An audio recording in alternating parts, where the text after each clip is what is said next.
एक दौर खत्म होता है, वहीं से एक नई शुरुआत होती है। इस तबाही में कुछ छोटे छोटे जानवर जिंदा रह गए थे, जैसे कि चूहे जैसे स्तनधारी जो जमीन के नीचे छिपे थे। वो डरपोक जरूर थे, लेकिन उनमें एक चीज खास थी, दिमाग। वही दिमाग जो आज हमारे सिर में है, इंसान का दिमाग। आज वैज्ञानिकों को इस घटना के सैकड़ों सबूत मिलते हैं। मेक्सिको में पड़ा चिकसुलव क्रेटर जो उस टक्कर का निशान है, और धरती की मिट्टी में बिछी हुई एक चमकदार परत इरिडियम जो धरती पर बहुत कम मिलता है, लेकिन उल्का पिंडों में भरपूर होता है। कुछ वैज्ञानिक कहते हैं अगर वो उल्का न गिरता तो शायद आज इंसान नहीं, डायनासोर इस धरती पर राज कर रहे होते। सोचिए, हमारी पूरी कहानी एक टक्कर से शुरू होती है और आगे चलकर इंसान ने खुद ऐसे हथियार बनाए जो धरती को फिर से वैसी तबाही में डाल सकते हैं। लेकिन ये शुरुआत थी। अब वक्त है उस सफर को समझने का, जब इंसान ने पहली बार हाथ में पत्थर उठाया और कहा, अब मैं कमजोर नहीं हूं। डायनासोर के मरने के बाद धरती पर एक नई दौड़ शुरू हुई। कौन बनेगा अगला शासक? और उसी दौड़ में जन्मा एक कमजोर सा जीव, जिसके पास न शेर जैसे पंजे थे, न हाथी जैसी ताकत, न बाज जैसी नजर। बस एक चीज थी, दिमाग। लगभग 20 लाख साल पहले अफ्रीका के जंगलों में एक नया प्राणी उभरा, जिसका नाम था होमो हैबिलिस, यानी वो जो औजार बना सकता है। यह हमारे सबसे पुराने पूर्वजों में से एक था, और इतिहास में पहली बार किसी जीव ने नेचुरल ऑब्जेक्ट्स को बदलकर कुछ नया बनाया। एक दिन जब कोई जंगली जानवर उसके पीछे दौड़ा, तो उसने पास पड़ा पत्थर उठाया और दे मारा। और वो पल केवल एक जान बचाने का पल नहीं था, वो था ह्यूमन हिस्ट्री की सबसे पहली क्रांति। ओल्ड वन टूल्स, दुनिया के सबसे पुराने औजार जो अफ्रीका के तंजानिया और इथियोपिया में मिले। इनमें थे तेज धार वाले पत्थर, जिन्हें काटने, छीलने और शिकार में इस्तेमाल किया जाता था। और इस खोज ने इंसान को बाकी जानवरों से अलग कर दिया। अब इंसान सिर्फ शिकार नहीं करता था, वो योजना बनाता था। वो अपने औजारों को संभाल कर रखता था। वो सोचता था कैसे इससे अगली बार बेहतर मारा जाए। जैसे जैसे समय बीतता गया, इंसान की पीढ़ियां बदलती गईं और लगभग 17 लाख साल पहले पृथ्वी पर आया होमो इरेक्टस। ये इंसान पहले से लंबा, मजबूत और सीधा चलने वाला था, लेकिन इसकी सबसे बड़ी ताकत थी दिमाग से सोचना और योजना बनाना। अब शिकार सिर्फ ताकत से नहीं, बल्कि चालाकी और टीम वर्क से होता था। सोचिए भाई, आज हम मिसाइल बनाते हैं जो जीपीएस से चलती हैं, लेकिन उस मिसाइल की जड़ें उसी समय बोई गई थीं, जब होमो इरेक्टस ने पहली बार एक पत्थर उठाकर शेर पर फेंका था। यही था इंसान का पहला दूरी से हमला, जिसे हम आज की भाषा में प्राचीन मिसाइल भी कह सकते हैं। और यहीं से शुरू होती है एक्चुलियन युग की कहानी, जहां इंसान ने अपने हाथों से बड़े बड़े पत्थरों को तराश कर धारदार कुल्हाड़ी जैसे हथियार बनाना शुरू किया। ये हथियार शिकार के लिए थे, लेकिन साथ ही डर को हराने के लिए भी। आज भी जब वैज्ञानिक भारत के मध्य प्रदेश, उत्तर प्रदेश और तमिलनाडु जैसे इलाकों में खुदाई करते हैं, उन्हें ऐसे औजार मिलते हैं जिनमें हैं खुरदरे किनारे, धार के निशान और कई जगहों पर जानवरों की हड्डियों के कटे टुकड़े। ये सब बताते हैं कि हथियार का जन्म डर से हुआ था, और समय के साथ वह ताकत का प्रतीक बन गया। अब इंसान सिर्फ हथियार नहीं बना रहा था, वो उसे अगली पीढ़ी को सिखा रहा था, कैसे चलाना है, कब चलाना है और क्यों चलाना है। और यहीं से शुरू होता है वो दौर जिसे हम कहते हैं लोअर पेलियोलिथिक पीरियड या प्रारंभिक पाषाण युग, जहां हथियार बस एक औजार नहीं थे, बल्कि इंसान के जिंदा रहने का सबसे बड़ा साथी बन चुके थे। अब इंसान जानवरों से सिर्फ ताकत से नहीं, दिमाग और सामूहिक योजना से लड़ता था।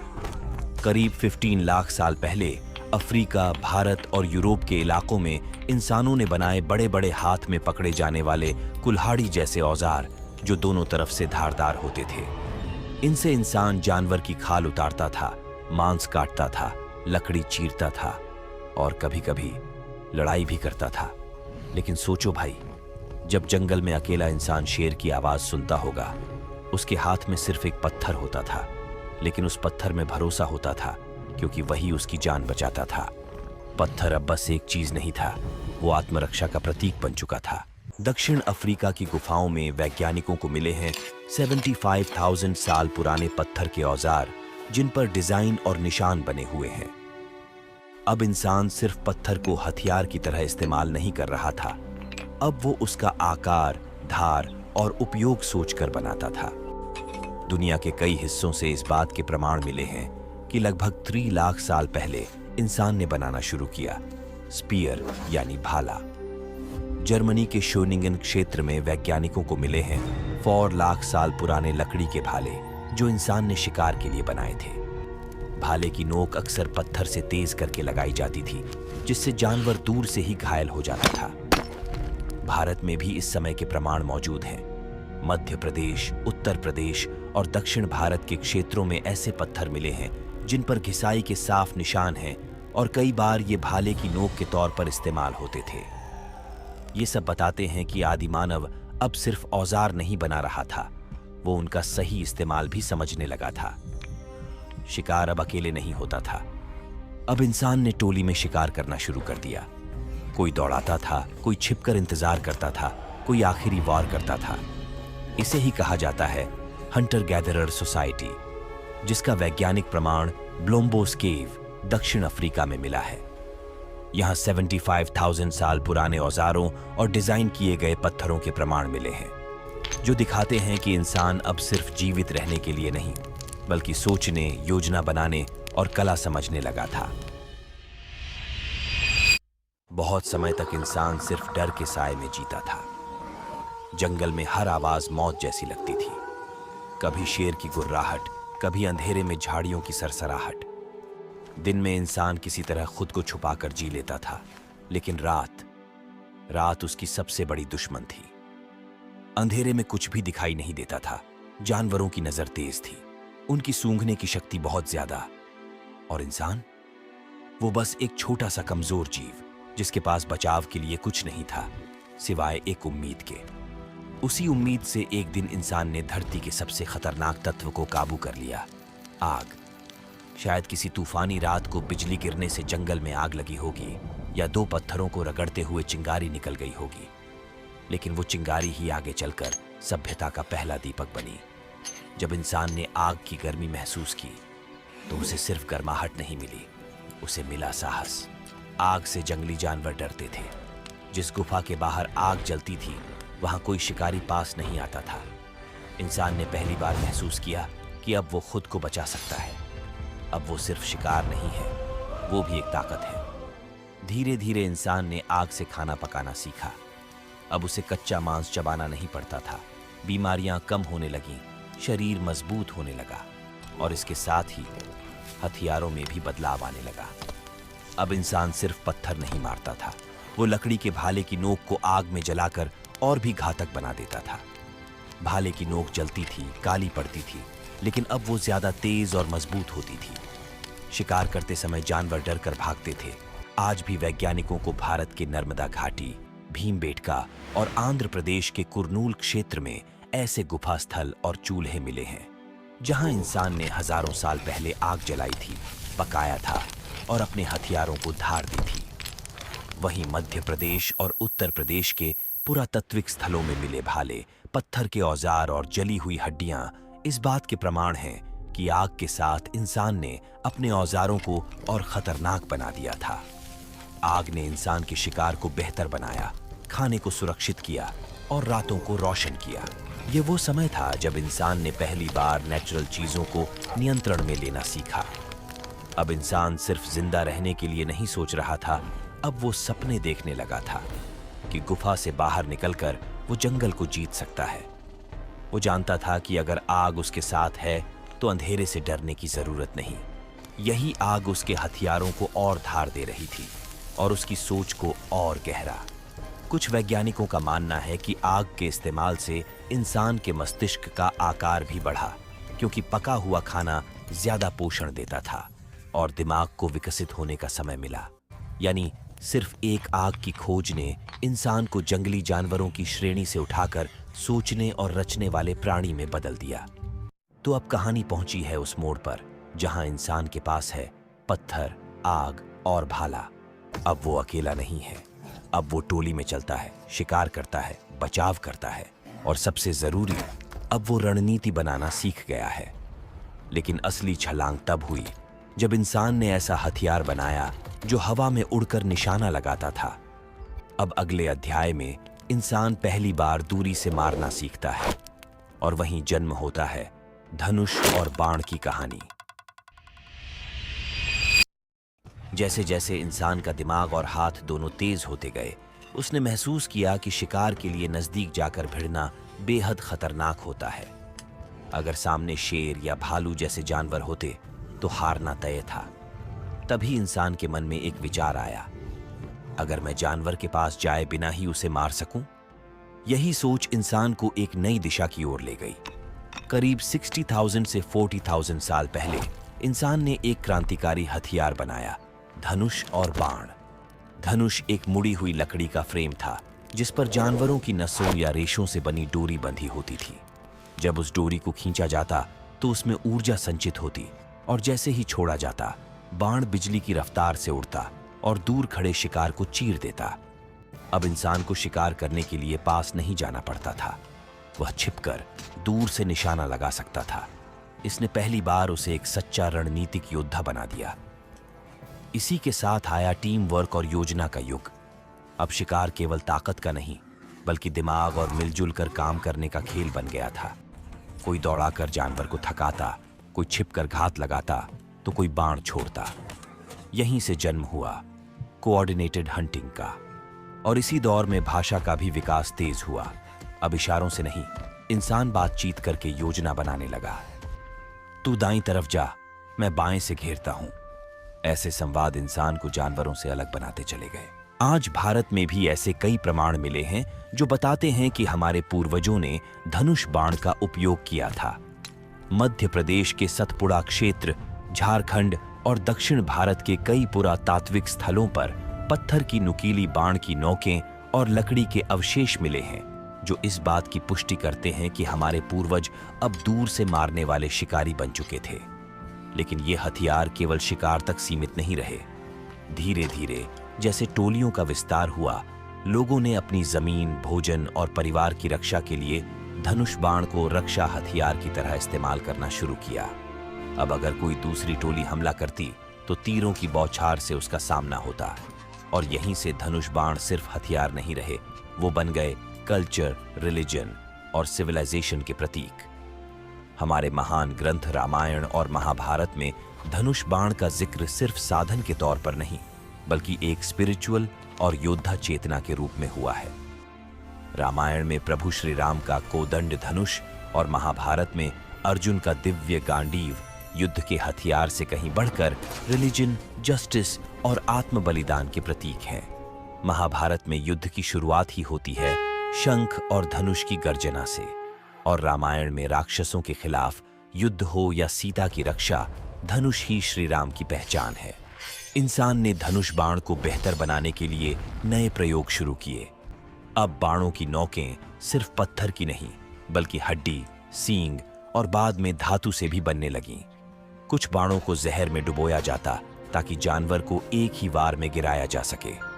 कुछ धनुषों पर अपने समूह की पहचान के लिए रंग, नक्काशी या पंखों से सजावट की जाने लगी। अब हथियार सिर्फ उपयोग का साधन नहीं रहे, वो बन गए प्रतिष्ठा और पहचान का प्रतीक। जब इंसान ने पहली बार बाण छोड़ा होगा, ये वो पल था जब इंसान ने हवा को भी हथियार बना लिया। जहां पहले वो सिर्फ पास जाकर भिड़ता था, अब वो दूर से भी जीत सकता था। धनुष बाण ने इंसान को नए युग में पहुंचा दिया, और यही हथियार आगे चलकर बनेंगे राजाओं की सेना का हिस्सा, युद्धों का निर्णायक और सिविलाइजेशन का रक्षक। लेकिन ये तो बस शुरुआत थी। अब हम बढ़ते हैं उस युग की ओर जब इंसान ने पहली बार खेत जोता, गांव बसाया और हथियार सिर्फ शिकार के लिए नहीं, बल्कि अपनी जमीन, फसल और परिवार की रक्षा के लिए बनाए। जब इंसान ने पहली बार बीज बोया तो उसने सिर्फ अन्न नहीं उगाया, उसने घर, गांव और पहली हद भी बनाई। ये समय था करीब 10,000 साल पहले का, जिसे वैज्ञानिक कहते हैं नियोलिथिक पीरियड, यानी नवपाषाण काल। इसी समय इंसान ने खेती शुरू की, पशु पालने लगा और मिट्टी के बर्तन बनाए। अब वो एक जगह बसने लगा था, भारत में भी इसके कई प्रमाण मिले हैं, जैसे मेहरगढ़ पाकिस्तान, बुर्जहोम कश्मीर और चिरांद बिहार, जहां खुदाई में अनाज रखने के बर्तन, आग के चूल्हे और कंकालों के पास रखे गए पत्थर के औजार पाए गए हैं। लेकिन जहां खेत होते हैं वहां लालच भी होता है। अब खतरा सिर्फ शेर से नहीं था, कभी कभी पड़ोसी इंसान भी हमला करने लगता था। यहीं से शुरू हुआ हथियारों का नया रूप। अब वो सिर्फ जानवर से बचाने नहीं, गांव की रक्षा और दूसरों को डराने के लिए भी इस्तेमाल होने लगे। भाला, जो कभी शिकार का साधन था, अब गांव की रक्षा का प्रहरी बन गया। धनुष बाण, जो जंगलों के शिकार में इस्तेमाल होता था, अब गांव की सीमा पर पहरा देने लगा। अब इंसान ने दीवारें बनाई, घेराबंदी की और सबसे पहले समझा कि अगर समाज बनाना है तो रक्षा का इंतजाम भी जरूरी है। जैसे जैसे गांव बड़े हुए, वैसे वैसे कबीले, फिर गुट, फिर राज्य बनने लगे। और जब राज्य बना तो पैदा हुआ एक नया किरदार, राजा। अब हथियारों का इस्तेमाल सिर्फ रक्षा नहीं, बल्कि साम्राज्य को विस्तार करने के साधन बना लिया। भारत के इतिहास में भी इसका स्पष्ट प्रमाण है। मगध, कोशल, अवंती जैसे प्राचीन राज्यों में हथियारों का उपयोग सेनाएं बनाने, सीमाओं की रक्षा और राज्य विस्तार के लिए होता था। सम्राट अशोक, जिन्होंने कलिंग युद्ध में तलवार और भाले से विशाल सेना का नेतृत्व किया था, उन्हीं ने बाद में महसूस किया कि हथियार से जीतकर भी दिल नहीं जीते जा सकते। इसलिए उन्होंने हथियारों को त्याग कर धम्म और अहिंसा को अपनाया। यानी अब हथियार सोशल सिक्योरिटी, कल्चरल प्रेस्टीज और पॉलिटिकल पावर सबके केंद्र में आ चुके थे। अब युद्ध केवल अस्तित्व के लिए नहीं, बल्कि वर्चस्व के लिए लड़े जाने लगे थे। और यही था वो मोड़ जहां से हम प्रवेश करते हैं धातु युग और ऑर्गेनाइज्ड युद्धों के दौर में, जहां हथियार बनेंगे सभ्यता के निर्माता और विनाश के कारण भी। अब तक इंसान ने पत्थर और लकड़ी से अपनी दुनिया बनाई थी। शिकार, खेती, रक्षा सब इन्हीं पर निर्भर थे। लेकिन फिर आया वो पल जिसने मानव इतिहास की दिशा ही बदल दी। जब आग और धातु मिले तो हथियारों में असली क्रांति हुई।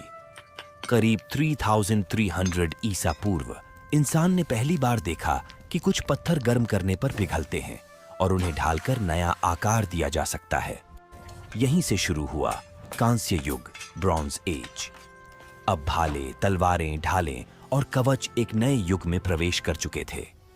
मेसोपोटामिया, मिस्र, हड़प्पा और चीन, हर जगह धातु हथियार राजा की सेना की पहचान बन चुके थे। भारत में हड़प्पा काल में भाले और छुरियां का उल्लेख मिलता है। यदि आपने हड़प्पा सभ्यता वाली इस वीडियो को नहीं देखा हो तो जरूर देखो। और बाद में वैदिक काल में अयस्क का उल्लेख मिलता है, यानी लोहा स्पष्ट करते हैं कि धातु अब शक्ति का दूसरा नाम था। जैसे जैसे समय बढ़ा, धातु के ये हथियार एम्पायर, पॉलिटिकल कंट्रोल के विस्तार और के सबसे बड़े माध्यम बन गए। रामायण में राम रावण युद्ध और महाभारत में कुरुक्षेत्र की महासंग्राम, दोनों में गदा, चक्र, तलवार और बाण सिर्फ युद्ध के उपकरण नहीं थे, बल्कि रिलीजन और अधर्म के प्रतीक बन चुके थे। आगे चलकर भारत में जब मुगल साम्राज्य आया तो धातु हथियारों ने नई ऊंचाइयां छू ली। बाबर, जो अपनी तोपों और लोहे की तलवारों के लिए जाना गया, उसने पानीपत की लड़ाई में दिखाया कि अब युद्ध में केवल नंबर नहीं, बल्कि टेक्नोलॉजी और धातु के हथियारों से जीत होती है। अकबर के दौर में युद्ध एक कला बन चुका था। लोहे के बख्तरबंद घोड़े, तलवारबाज, धनुर्धारी और रणनीति। उसने चित्तौड़ और रणथंभौर जैसे दुर्गों को हथियार और योजना के मेल से जीता। और कैसे भूल सकते हैं हल्दी घाटी का युद्ध, जहां महाराणा प्रताप और अकबर की सेनाएं भिड़ी। घोड़े, भाले, तलवारें और कवच अब युद्ध भूमि पर सिर्फ शस्त्र नहीं थे, बल्कि गौरव, सम्मान और आत्म बलिदान के प्रतीक थे। महाराणा प्रताप का चेतक, उसका भारी भरकम भाला और कवच, ये सब धातु के नहीं, बल्कि इंसानी जज्बे के प्रतीक बन चुके थे। इस युग में हथियारों ने तय किया कि कौन राजा बनेगा, कौन गुलाम। धातु का वजन अब सिर्फ हाथ में नहीं, बल्कि इतिहास की दिशा पर पड़ने लगा था। भारत, मध्य एशिया, यूरोप, चीन, हर कोने में इस युग की गूंज सुनाई दी, जहां इंसान ने कहा, मेरे राज्य की सीमा वहीं तक है जहां तक मेरी तलवार की धार पहुंचती है। भारत में योद्धाओं का इतिहास भी पुरानी थी, जिसमें उन्होंने युद्ध जमीन जितने नहीं बल्कि अपनी शक्ति को दिखाने के लिए करते थे। पोरस और सिकंदर, चंद्रगुप्त और सेल्यूकस, मौर्य, गुप्त, मौर्येतर राजवंश, सबने अपनी सेनाओं को तलवार और रणनीति से सजाया। और फिर शुरू हुआ मध्यकालीन भारत का असली योद्धा काल, जहां मैदानों में गूंजने लगीं घोड़ों की टापें, रथों के पहिए, युद्ध घोष और तलवारों की टकराहट। राजपूत योद्धा, जिनके लिए युद्ध धर्म था और मृत्यु सम्मान। महाराणा प्रताप, जिनकी तलवार 25 किलो की थी, उनकी वीरता आज भी राजस्थान की हवाओं में गूंजती है। पृथ्वीराज चौहान, जिन्होंने एक के बाद एक हमलों को पीछे धकेला और जिनकी शौर्य गाथा आज भी गीतों में गाई जाती है। तलवारें इस युग में बस औजार नहीं थीं, वे थीं राजा की पहचान, प्रजा की रक्षा। हर साम्राज्य अपने सैनिकों की वीरता से पहचाना जाता था। रणभूमि अब सिर्फ लड़ाई का मैदान नहीं था, वो बन चुका था एक इतिहास लिखने का अखाड़ा, जहां हार से साम्राज्य गिरते और जीत से नई सभ्यताएं उठती। और ठीक यही वो दौर था जब इंसान ने पहली बार सोचा, अगर मेरे पास सबसे बड़ा हथियार होगा तो शायद मुझे लड़ने की जरूरत ही नहीं पड़ेगी। यही सोच लेकर आगे आई बारूद की खोज, जिसने पूरी युद्ध परंपरा को बदल दिया। 13वीं सदी के आसपास मानव इतिहास का सबसे भयानक मोड़ आया। एक ऐसी खोज जिसने तलवारों की धार को धुएं और आग में छिपा दिया। इसका नाम था गन पाउडर यानी बारूद। सबसे पहले चीन में लगभग 800 एडी के आसपास कुछ केमिस्ट्स ने पोटेशियम नाइट्रेट, सल्फर और चारकोल को मिलाया। उन्हें शायद जादुई दवा बनानी थी, लेकिन मिल गया विनाश का फार्मूला। जब यह मिश्रण आग में डाला गया तो हुआ जोरदार विस्फोट, और वहीं से शुरू हुआ हथियारों का फायर टाइम। धीरे धीरे यह खोज अरब व्यापारियों के रास्ते मध्य एशिया, यूरोप और भारत तक पहुंची, और वहां इसने बदल दी युद्ध की परिभाषा। बंदूकें आ गईं, जो जरा सी अंगुली दबाने पर एक बाण की जगह धातु का गोला छोड़ती थी। पहले तो ये बड़ी और भारी थी, लेकिन जल्द ही हथगोले, मस्कट और फिर फ्लिंटलॉक गन बनने लगी। अब सेनाएं रथ या हाथी पर बैठकर नहीं, बल्कि लाइन में खड़े होकर गोली चलाने लगी। भारत में सबसे पहले बारूद का युद्ध 1526 में पानीपत के मैदान में लड़ा गया। बाबर, जो अफगानिस्तान से आया था, वह अपने साथ लाया था तोपें, बारूद और फायर पावर। उसने इब्राहिम लोदी की भारी सेना को तोपों और बंदूकों से ऐसा चौंकाया कि युद्ध कुछ ही घंटों में खत्म हो गया। यह था भारत का पहला गन वॉर। इसके बाद अकबर, जहांगीर और औरंगजेब ने गन पाउडर बेस्ड मिलिट्री को आगे बढ़ाया। रॉयल आर्टिलरी बने, तोपों के लिए अलग दरबार हुआ करता था। राजपूत, मराठा, सिख, हर जाति ने बंदूकें अपनाई। महाराणा प्रताप और शिवाजी ने अपनी रणनीतियों में तोप और बंदूक को जोड़ दिया। अब लड़ाई की आवाज जय घोष से नहीं, बारूद की गड़गड़ाहट से गूंजती थी। धार्मिक और सामाजिक प्रभाव भी बदले। अब वो योद्धा नहीं जीतता था जो ताकतवर था, बल्कि वो जिसके पास बेहतर हथियार और गोला बारूद था। यूरोप में भी बंदूकों ने तलवारों को पीछे छोड़ दिया। ब्रिटिश, फ्रेंच, पुर्तगाली सभी साम्राज्य अब गन पाउडर एम्पायर्स बन चुके थे। और यही कारण था कि 17वीं से 19वीं सदी तक यूरोप के एम्पायर दुनिया के कोनों कोनों तक फैल गए, क्योंकि उनके पास थे बंदूक, बारूद और जहाज। अब इंसान पहले से ज्यादा खतरनाक और पहले से ज्यादा दूर तक मारने वाला बन चुका था। एक छोटे से गोले से अब एक राज्य गिराया जा सकता था। बारूद ने हथियारों को सिर्फ बदल नहीं दिया, बल्कि पूरी सभ्यता की सोच को युद्धमुखी बना दिया। अब अगला अध्याय लेकर आता है एक ऐसा युग जहां युद्ध सिर्फ राज्यों के बीच नहीं, बल्कि पूरे संसार को दांव पर लगाने लगते हैं। 17वीं से लेकर 19वीं सदी तक वर्ल्ड के हिस्ट्री ने एक नई करवट ली। यूरोपियन ताकतें, ब्रिटेन, फ्रांस, पुर्तगाल, स्पेन, डच अब तलवार या तलवारबाज नहीं, बंदूकधारी जहाजों के सहारे निकली थीं पूरे संसार को जीतने। और इसी दौर को कहा गया कॉलोनियल एरा, यानी उपनिवेशवाद का युग। यूरोपीय शक्तियां अपने जहाजों में बंदूकें, तोपें और बंदूकधारी सैनिकों के साथ एशिया, अफ्रीका और अमेरिका पहुंची। कहने को ये व्यापार करने आए थे, लेकिन इनके पास व्यापारी से ज्यादा हथियारों की ताकत थी। भारत में सबसे पहले पुर्तगाली कंपनी और बाद ब्रिटिश ईस्ट इंडिया कंपनी ने व्यापारी बनकर घुसपैठ की। लेकिन जब उन्होंने देखा कि स्थानीय राजा एकजुट नहीं है तो उन्होंने शुरू कर दी डिवाइड एंड रूल की रणनीति। और उस रणनीति का सबसे बड़ा औजार था बंदूक। प्लासी 1757 और बक्सर 1764 के इन दो वॉर्स में ब्रिटिश सैनिकों ने भारतीय सेनाओं को गन पाउडर और बंदूक, तोप, कुशल स्ट्रेटजी से हरा दिया।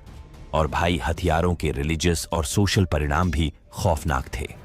जहां पहले तलवारें सम्मान की वस्तु थीं, अब बंदूकें बन गई थीं दमन और गुलामी का प्रतीक। अफ्रीका में लाखों लोगों को बंदूक की नोक पर गुलाम बनाकर जहाजों में भर दिया गया। अमेरिका में रेड इंडियन समुदाय को तोपों और बंदूकों से मिटा दिया गया। भारत में ब्रिटिश राज के दौरान 1839 में अफगान वॉर, रेवोल्यूशन ऑफ 1857, ये सब हथियारों के इर्द गिर्द घूमते रहे। जब 1857 में भारतीय सोल्जर ने विद्रोह किया तो उसके मूल में भी एक हथियार था, एनफील्ड राइफल, जिसमें कारतूस को मुंह से काटना पड़ता था और वो गाय और सुअर की चर्बी से लिपटा होता था। इसी वजह से 1857 की क्रांति की आग सुलझा था। इस युग में हथियारों ने कल्चर, ट्रेड और लैंग्वेज सब पर कब्जा कर लिया। लेकिन अभी सबसे भयानक दृश्य बाकी था, क्योंकि जैसे जैसे टेक्नोलॉजी बढ़ी, अब इंसान ने ऐसे हथियार बनाए जो पूरे शहर को पल में मिटा सकते थे। 20वीं सदी की शुरुआत, पूरी दुनिया उबल रही थी। राजा, एम्पायर, लैंड, रिलीजन, हर कोई अपनी सत्ता का परचम लहराना चाहता था।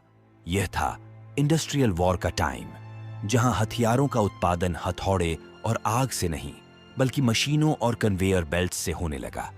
प्रथम विश्व युद्ध 1914, यूरोप धधक उठा। देश दो हिस्सों में बंट गए। एक तरफ थे दोस्त देश, दूसरी तरफ विरोधी देश। और ये कोई तलवार भाला वाला युद्ध नहीं था, ये था मशीन गन, जहरीली गैस और टैंक का युद्ध। मशीन गन्स जो एक सेकंड में दर्जनों गोलियां बरसाती थीं। मस्टर्ड गैस, ऐसा जहर जो सांस के साथ अंदर जाकर फेफड़े जला देता था। और टैंक्स, लोहे के किले जो कीचड़ और खाइयों को रौंदते हुए बढ़ते चले जाते। यूरोप के खेत अब कब्रिस्तान बन चुके थे। हर जमीन की परत में अब बारूद की गंध बस गई थी। लेकिन इंसान ने इससे भी सबक नहीं लिया। 1939 में शुरू हुआ दूसरा और भी बड़ा महायुद्ध, वर्ल्ड वॉर 2, इतिहास का सबसे विनाशकारी युद्ध। अब मैदान में थे dictator Hitler, Churchill, Stalin, Mussolini, और उनके पास थे fighter jets, submarines, bomber aircraft और न्यूक्लियर बॉम्ब। हिटलर की ब्लिट्जक्रीग स्ट्रैटेजी, बिजली जैसी तेज चढ़ाई जिसमें दुश्मन को सोचने का वक्त ही नहीं मिलता था। जर्मनी ने यूरोप को झकझोर दिया। जापान ने चीन और अमेरिका पर हमला कर दिया। और जब दुनिया थकने लगी तब अमेरिका ने वो किया जिसे आज भी सुनकर रूह कांप जाती है। 6 अगस्त 1945, हिरोशिमा सुबह 8:15 बजे सामान्य दिन की ही तरह आज सूरज उग रहा था और जापान वासी अपने कामों में व्यस्त थे। कोई घरेलू काम में लगा हुआ था तो कोई घर की सफाई कर रहा था। लेकिन उसे कहां पता था कि आज कुछ ऐसा होने वाला है जो इतिहास में सबसे बड़ा विनाशकारी दुर्घटना के रूप में दर्ज हो जाएगा। लिटिल बॉय नाम का परमाणु बम गिराया गया। 10 सेकंड में 80,000 से ज्यादा लोग जलकर राख हो गए। और 9 अगस्त नागासाकी में फैट मैन बम ने एक और शहर को जला दिया। इन दो बमों ने दिखा दिया कि अब इंसान ने विनाश की देवी को जगा दिया है। इस युद्ध में करीब 8 करोड़ लोग मारे गए और ये था वो मोड़ जहां हथियार बन गए थे इतिहास का निर्णायक और ह्यूमैनिटी का किलर। अब हथियार दुनिया जीतने के लिए नहीं बल्कि दुनिया मिटाने के लिए बनाए जा रहे थे। तो दोस्तों, हथियारों का युग यहीं समाप्त नहीं होता। इस डॉक्यूमेंट्री में हम केवल इतना ही कवर कर पाए।